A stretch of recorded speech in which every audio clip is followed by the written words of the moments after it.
कार्तिक मास के कृष्ण पक्ष की रमा एकादशी के पश्चात कार्तिक मास के शुक्ल पक्ष की प्रबोधिनी एकादशी आती है, जिसे देव उठनी एकादशी और देवोत्थान एकादशी के नाम से भी जाना जाता है। जैसा कि हम सभी जानते हैं कि सनातन धर्म में एकादशी का विशेष महत्व है एवं एकादशी व्रत को सभी व्रतों में सबसे श्रेष्ठ माना जाता है।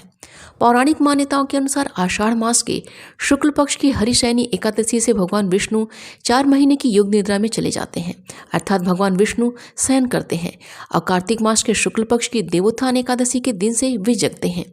4 महीने तक सभी मांगलिक कार्य जैसे विवाह, मुंडन संस्कार, गृह प्रवेश आदि सभी कार्य बंद रहते हैं और देवोत्थान एकादशी से सभी मांगलिक कार्य प्रारंभ हो जाते हैं।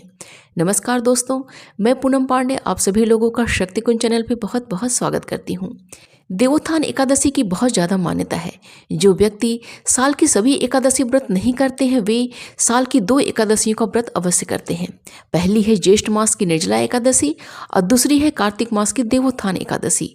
इस एकादशी के व्रत से भगवान विष्णु और माता लक्ष्मी की विशेष कृपा प्राप्त होती है। जीवन में चल रही हर प्रकार की बाधा दूर होती है।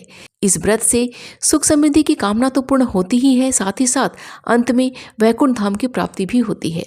आइए जानते हैं कि 2023 में प्रबोधिनी एकादशी तिथि का प्रारंभ कब हो रहा है, समापन कब हो रहा है, व्रत किस दिन रखा जाएगा और व्रत का पारण का समय क्या है। एकादशी तिथि का प्रारंभ 22 नवंबर दिन बुधवार की रात्रि में 11:03 से हो रहा है और एकादशी तिथि का समापन 23 नवंबर दिन गुरुवार की रात्रि में 9:01 पे हो रहा है। यहाँ से द्वादशी तिथि प्रारंभ हो जा रही है। इस प्रकार उदया तिथि और एकादशी और द्वादशी तिथि के संयोग के आधार पर प्रबोधिनी एकादशी का व्रत 23 नवंबर दिन गुरुवार को मनाया जा रहा है।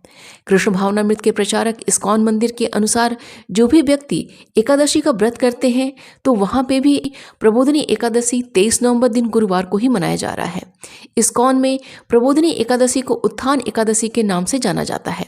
इस एकादशी व्रत का पारण मुहूर्त 24 नवंबर दिन शुक्रवार की सुबह में 6:21 से लेकर सुबह में 9:57 तक है।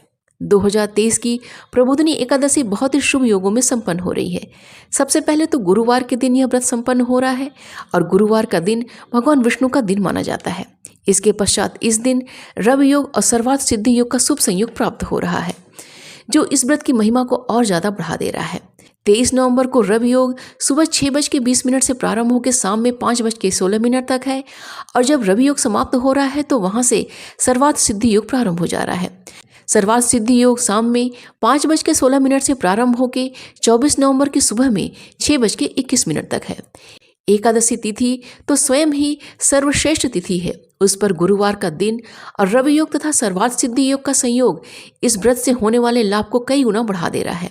इस दिन श्री हरि को शंख और घंटा की ध्वनि से निद्रा से जागृत कीजिए। उस दिन मंगल ध्वनि के साथ उठो नारायण, उठो भगवान कहकर श्री हरि को जागृत कीजिए। भगवान विष्णु को ईख, अनार, केला, आंवला और सिंघाड़े का भोग लगाइए। प्रबोधिनी एकादशी व्रत का कथा का श्रवण कीजिए और ज़्यादा से ज़्यादा अपने मंत्रों का जाप कीजिए। इस दिन हल्दी मिश्रित जल से केले के पेड़ की और आंवले के पेड़ की पूजा अवश्य कीजिए। हल्दी का टीका भगवान विष्णु को लगाइए और स्वयं भी लगाइए तथा घर के हर सदस्य को लगाइए। ये बहुत ही शुभ माना जाता है। भगवान विष्णु और माता लक्ष्मी की कृपा हम सभी पर बनी रहे, यही मंगल कामना है। आप सभी से रिक्वेस्ट है कि जिन भी लोगों ने मेरा चैनल अभी तक सब्सक्राइब नहीं किया है प्लीज़ इसको सब्सक्राइब कर लीजिएगा। वीडियो को लाइक कीजिएगा और शेयर कीजिएगा अपने और दोस्तों और रिश्तेदारों के संग। मिलते हैं अगले वीडियो में। अपना और अपनों का ख्याल रखिएगा। नमस्कार।